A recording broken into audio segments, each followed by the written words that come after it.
Hi, my name is Rachel Jefferson, and my favorite part of the brain is the temporal lobe. The temporal lobe has two main parts. On the left is the primary auditory cortex, and on the right is Wernicke's area. The primary auditory cortex interprets sounds. It can detect high frequency on one side and low frequency on the other, and it also helps us detect where sound is coming from. The area on the right is Wernicke's area, and it allows us to comprehend language in both written and verbal form. The temporal lobes lie on the sides of the brain, temporal meaning near the temples, at below the eye level.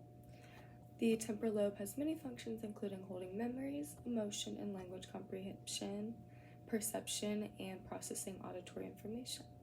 The temporal lobes interact with and depend on information coming from other brain regions, as well as sensory input from the environment. The temporal lobes can convert sounds into visual images in the mind. We would not be able to understand someone talking to us and making sense of the language without the use of the temporal lobe. And communication is very important and revolves around a lot of interactions in everyday life. Damage to the temporal lobe could result in emotional disturbance, such as aggressive behavior, impaired factual and long-term memory, difficult in understanding spoken words, difficult retaining new information, and difficulty recognizing familiar faces. Something that I have always found really fascinating is the idea of prosopagnosia, or face blindness.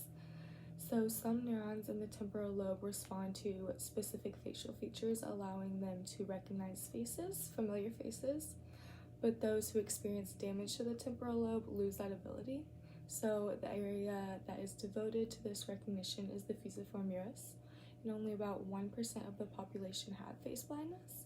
And I think it's just so interesting because in order to identify their familiar faces, their friends, their family, they have to pay attention to different things such as clothing someone's wearing, smells, how their hair looks, how their hair is colored, how they walk, and just use those specific things as identifiers.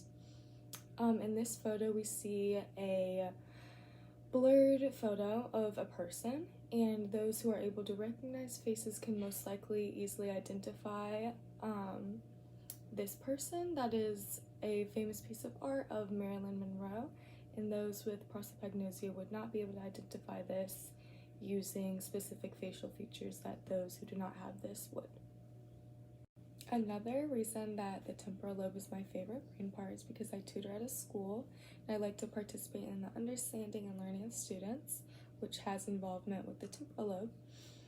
This area deals with forming speech, understanding, remembering, and retaining information. These functions are key to expanding minds, and I like to experience it firsthand. I typically teach younger students to read. This involves forming speech and remembering phonics and word sounds that they need to retain and move forward in school in their understanding of concepts. The last reason that I like the temporal lobe is because I like to make new memories, which takes place in the hippocampus inside of the temporal lobe. Making memories and experiencing milestones are so important you don't even realize that your brain is putting in that work for you to make memories from these things. I studied abroad last semester, and I got to make such great memories of the trips and the culture I got to experience. I have put in some of the pictures from my favorite memories that I have. So the temporal lobe is responsible for creating and preserving both conscious and long-term memory. Repression of memories is something that I think is really interesting as well. I think it's really smart how your brain knows that there are certain memories that you cannot handle, so they repress them. So the brain represses them in order for you to move on happily without remembering that traumatizing memory.